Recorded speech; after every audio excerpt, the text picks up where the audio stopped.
Danny Flexon here for Seconds Out. Delighted to be joined by my good friend Ben Shalom here at Camden Boxing Club, who are very kindly letting us film here. It was nice. As I look to the side, I see a nice portrait of Adam Booth. Feel like he's looking over us, making sure we don't step out of line. Bit nervous. Ben, big show, Alexandra Palace, Sunday afternoon. What prompted the concept of running at that time of day? When the Premier League obviously stopped, we looked at that Sunday spot, and it's a massive spot for Sky. Super Sunday is obviously historic.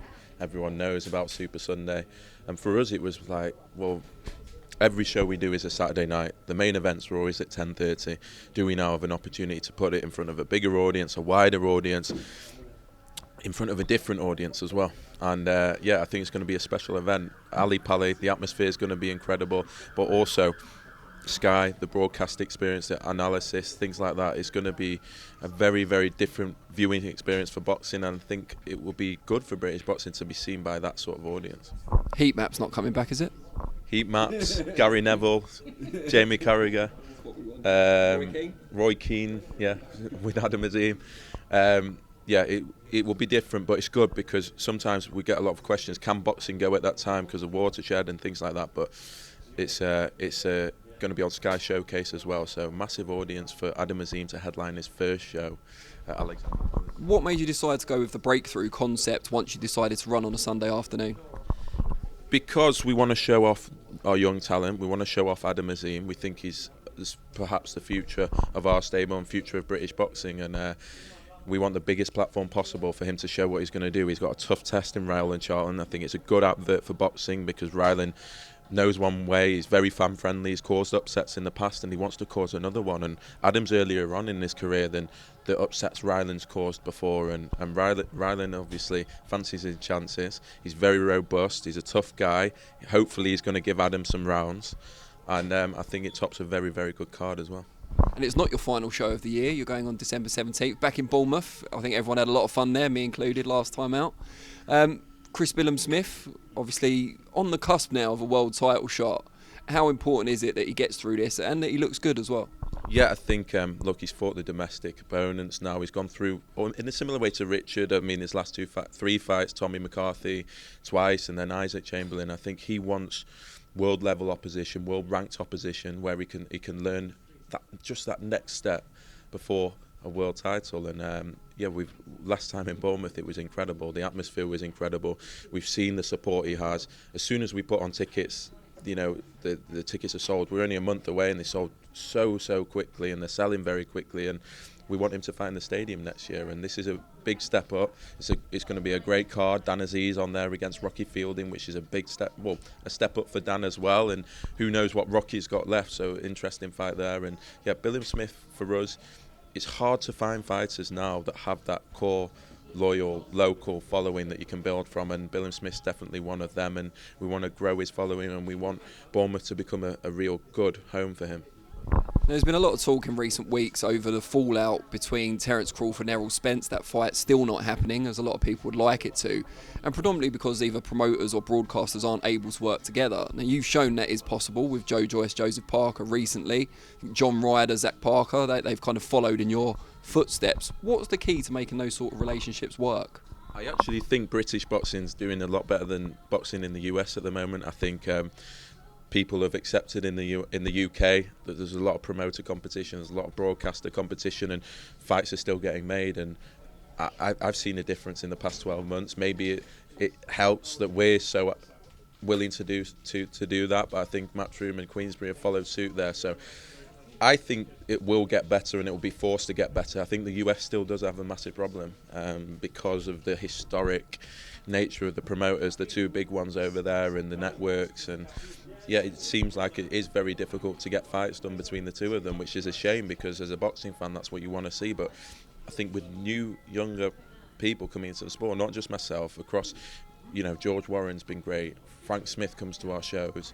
There's hope, I think, and I think more and more, if people new ideas are coming into the sport, we'll see collaborations, we'll see the big fights happen more and more, because I genuinely think it's better for everyone's business that boxing stays active, that puts on the big fights, and it works for everyone. And I always have thought that, I always will think that, and hopefully the US can get better.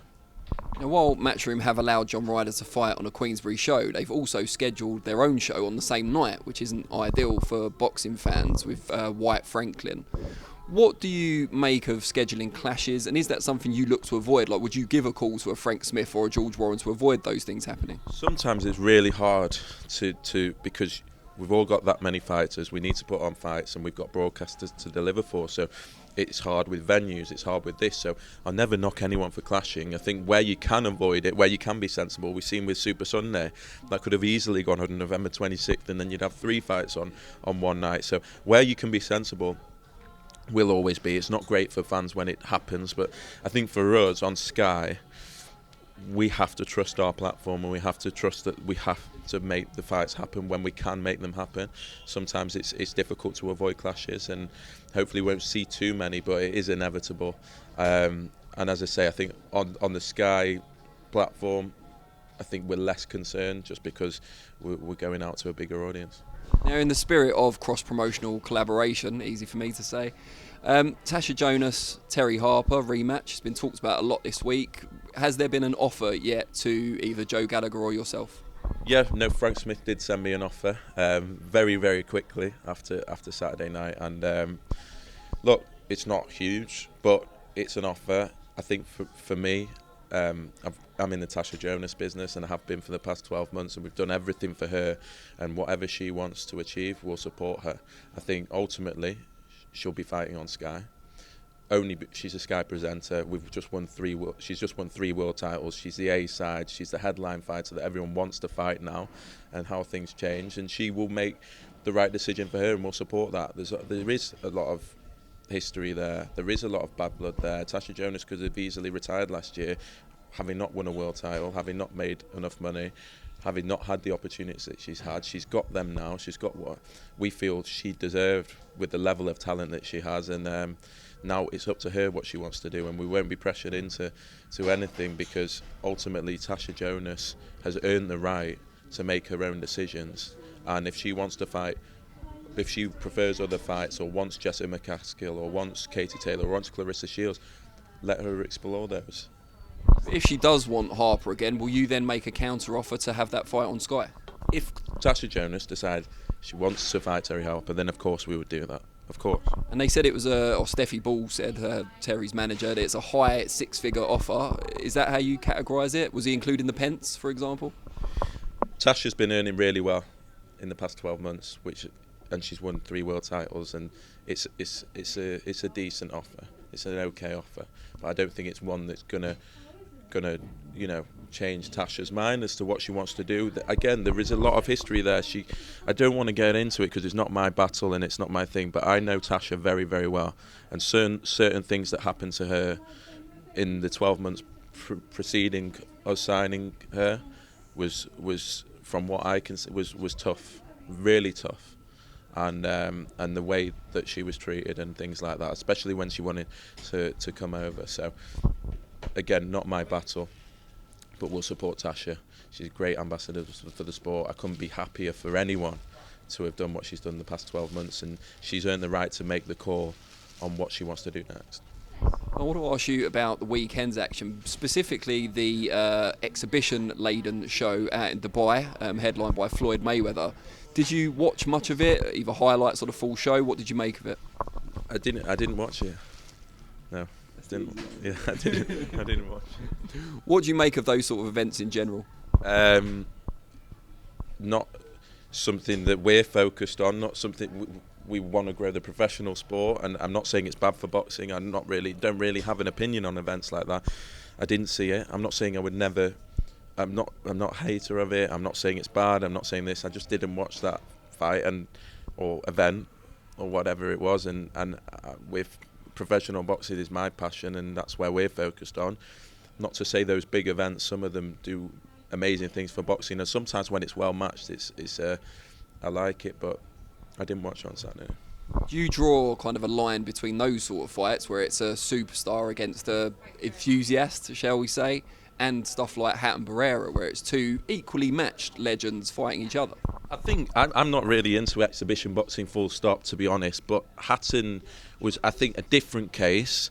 It wasn't our event. It wasn't our fight, but just where Ricky's been and everything that he's been through, to see him in that sort of shape, and everyone knew it was a bit of fun, and everyone was just excited, especially in Manchester, to be able to experience another Ricky Hatton ring walk with another legend. I think that's a boxing celebration, if I'm honest, and I think that's very clear what that is. The exhibitions around this and that, look, if they're there to make money, if it's safe, it is what it is. It's just, I mean, as a boxer, I wouldn't say boxing fans are clamouring to see things like that. Would you do it if one of your top stars in the boxer stable wanted to fight a YouTuber who carried a certain amount of popularity? Would you consider it? I think, look, it's so you have to take things case by case. But we are signing fighters that we think we can go to the top of the professional sport. So Vidal Riley, he's a YouTuber, but he's very, very committed that he can go through the levels, and he knows he needs to get the experience. He was a boxer before he was a YouTuber. He's got that following, but for him, he could go and take those sort of fights now, but he knows that if he wants to become a world champion or get to that level, he's got to go down and get his rounds and take the tough fights and the tough routes and the English titles and the British titles, and that's what our job is. And we're not, things might come up in the future, and you look at things, but our agenda and our focus is professional boxing. We've got a massive responsibility on Sky to develop the sport and give opportunities to fighters coming through, and that's what we'll do. Just to round off, give us a couple of fights before the end of the year, not on a boxer show, that you're looking forward to watching. This year? Yeah. In the UK? There's not many, is there? This is a savage indictment on your rival promoters at the moment. I mean, Wardley Gorman's a good fight on the British title fight. I think that's evenly matched. I think. Ryder Parker? Yeah. Not. Yeah. No.